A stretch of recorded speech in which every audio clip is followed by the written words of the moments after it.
à toutes et à tous. Alors voilà, je vous présente un album qui combine le kit Mes Jolies Découpes numéro 3 du mois de juin avec sa couverture en bois souple et les papiers de la box scrap du mois de mai, car je n'ai pas pu résister tant ces papiers sont beaux, il a fallu que je les utilise quand même si c'était pas ma box, c'était celle de Laetitia. Alors voilà cet album qui ferme avec l'aimant qui est dans la box du mois de mai, un petit bout de ruban que j'avais dans mes chutes personnelles. J'ai donc utilisé les découpes de Mes Jolies Découpes du mois précédent également. Et voilà, ces découpes, je les ai disposées. J'ai fait un peu d'embossage également avec mes belles poudres waouh un peu partout. J'ai vraiment essayé d'exploiter mon papier à fond. J'ai fait des petites bannières ici avec un die, bannière longue chez MFT. La perforatrice de bordure est très belle ici avec ses festons et ses gros pois. J'ai réalisé des mini tags avec les mini tags de la box de mai que j'ai décorés avec les Distress Oxide ou Oxide comme vous voulez. Je me suis amusée à colorer quelques découpes en bois avec mes Crystal Drop, on le verra un peu plus tard. Ici vous voyez la poudre à embosser Wow, la métalline vert. On a vraiment un effet irisé avec la gamme métalline qui est très jolie. Vous avez aperçu un autre petit tag décoré au Distress Oxide, je vous montrerai un exemple.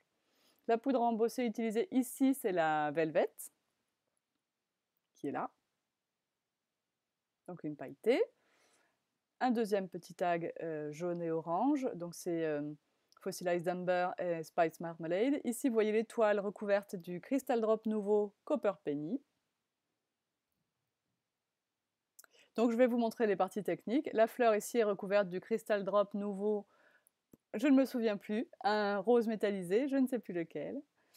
Vous voyez encore en bas une petite bordure. Ce tampon bordure est rentré il n'y a pas très longtemps dans la boutique. Il y a plusieurs bordures dedans qui sont toutes très jolies. Les petits tags gris et violets sont ceux que je vous détaille dans la partie technique. Et voilà pour la présentation de cet album. Maintenant, il faut bosser. Je vous montre comment j'ai fait. Pour réaliser les pages de l'album, vous allez devoir prendre 4 morceaux de papier noir, donc 2 feuilles à 4 en tout, qui mesurent 9 cm et demi de large par 24 de long. Donc je vais vous mimer les coupes ici dans le massicot pour que vous vous rendiez compte des gestes à réaliser. C'est bien, vous vous placez sur le 9 cm et demi, dans ce sens de votre feuille, vous coupez. Je mime la coupe car j'ai déjà coupé mes feuilles. Puis vous étirez le bras de votre massicot, vous repérez le 24, vous alignez votre coin sur la gauche avec le 24 et vous coupez de nouveau. Nous allons ensuite devoir marquer un pli. Pour cela, vous prenez soit une bille à gaufrer, soit la lame noire de votre massicot. Et vous marquez un pli à 12 cm et demi sur votre page. Voilà. Vous réalisez ainsi toutes les pages, les 4 pages donc, de l'album. Vous devez ensuite faire des petites charnières, donc des morceaux d'à peu près 3 cm de papier sur 9,5 de haut que vous pliez en deux. Je les ai montrés vite fait juste avant. Ensuite, vous devez arrondir les angles. Attention, seul le corner chomper, celui que vous avez vu, permettra de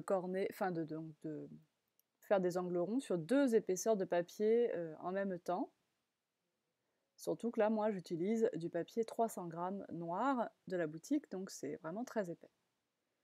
Ici, vous voyez que je place une charnière de papier sous la dernière page de l'album. Je vais travailler en remontant. Je replace donc une deuxième charnière de papier devant. Alors là, vous devez être très précis et bien vérifier l'alignement sur le côté du pli de la charnière. Hop, et je place la page numéro 3. Et je reprends une charnière.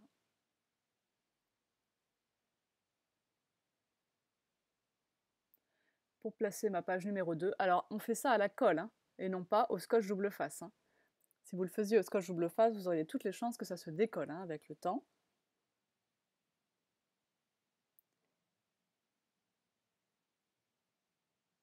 La colle à pointe fine railleur est parfaite. Elle devient transparente en séchant, elle colle très fort, très bien, ne fait jamais gondoler les papiers.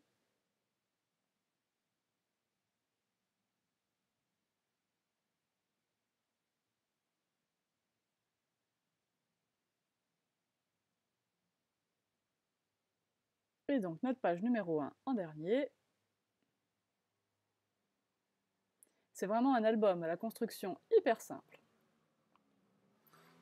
Ici, je vais réaliser le matage de ma couverture. Donc, je mesure ma couverture. Je note les mesures, comme ça je m'en souviens. Et je vais enlever 3 mm à ces mesures pour couper mon papier. Je vais donc couper un morceau de 9,6 par 12,6. Et pour le devant de couverture, on prend notre papier préféré. Donc 12,6. On doit cacher un petit peu le trait pour être sûr couper vraiment à 12,6 et 9,6 dans l'autre sens. Voilà. On va coller à la... Alors j'arrondis bien sûr les angles pour suivre l'arrondi de ma couverture en bois. Et on va coller cette partie à la clé au colle en l'étalant au pinceau.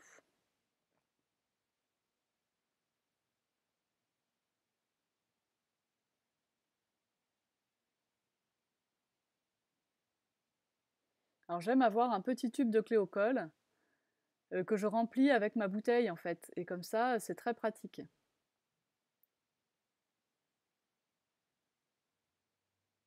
Encore plus pratique, je trouve, que de tremper le pinceau dans le pot. Après, ça dépend des surfaces qu'on a à en coller. Et on maroufle bien. Faites attention de ne pas écraser la couverture en bois tant qu'il n'y a rien dedans, hein. C'est très très important. J'ai réalisé le même matage sur le côté gauche ici, vous voyez à l'intérieur de la couverture. Je mets maintenant mon album en place en mettant de la colle sur la dernière charnière. Vous ne devez pas mettre de colle du côté du pli de la charnière, seulement du côté qui n'a pas de pli, pour laisser un peu d'aisance à votre album pour qu'il puisse s'ouvrir correctement. Pardon pour les cheveux. Alors ensuite, on réalise les matages des pages. Alors, je n'ai pas besoin de tout vous détailler, hein. Vous voyez, bon, les matages, j'ai procédé comme pour la couverture, j'ai pris mes dimensions, j'ai enlevé 3 mm, j'ai arrondi les angles. Et ce papier est tellement beau que je réalise des pochettes avec tout ce qu'il me reste de chute. Donc je fais bien mes coins arrondis pour que ça épouse parfaitement les pages. Je prends ma perforatrice de bordure préférée et je me mets bien le dessus, comme vous le voyez là, pour bien m'aligner dans les repères de la perforatrice de bordure. Et hop, un petit coup de colle seulement sur 3 côtés et on obtient ainsi très facilement de petites pochettes.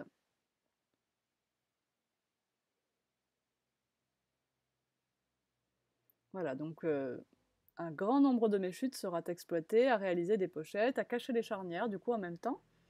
Là, vous voyez que j'ai encollé mon matage à la couverture du fond, sauf que j'avais oublié de placer mon ruban pour la fermeture de l'album, donc je vais laisser ma colle en attente. C'est pas idéal, mais bon, si on se dépêche un peu, ça va.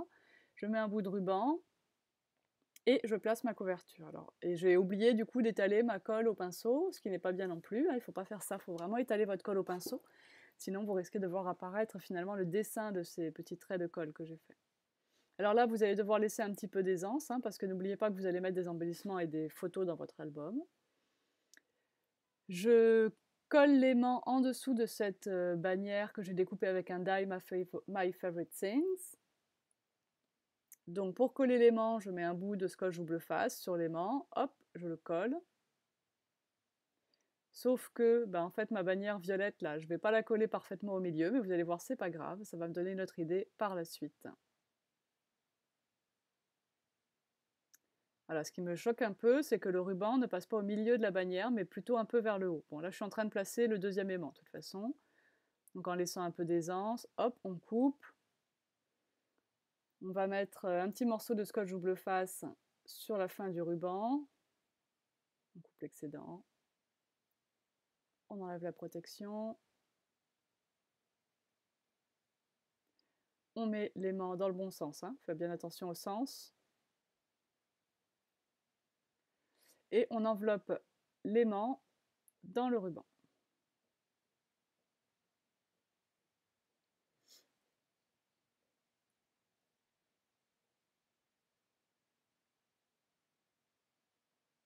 Comme ma bannière n'est pas bien centrée, je décide d'en mettre une deuxième par-dessus qui en plus me plaît beaucoup plus au niveau du motif. Et je garde la violette juste finalement pour faire l'ombre de la blanche à pois que je viens de coller. Et comme ça, je préfère le résultat de cette couverture. On passe à la réalisation de petits tags avec les encres Distress Oxide. Un peu d'encre sur le plan de travail, un peu d'eau, et on trempe le petit tag dans la Distress Oxide. On obtient une première couleur. Vous remarquez déjà que par rapport au distress classique, la finition obtenue est bien plus mate, bien plus couvrante. Nous allons ensuite ajouter une deuxième couleur. Là, je vous fais les petits tags en version gris et violet. Donc c'est Ice Spruce et Wilted Violet. Un peu d'encre, un peu d'eau, hein, toujours. J'espère que vous avez vu passer le vaporisateur d'eau. Et hop, un coup sur le dessus, un coup sur le dessous. On remouille un petit peu pour réactiver sur le plan de travail les dernières gouttelettes d'encre. Et toujours, on sèche. On sèche entre deux couleurs, toujours avec le Distress Oxide.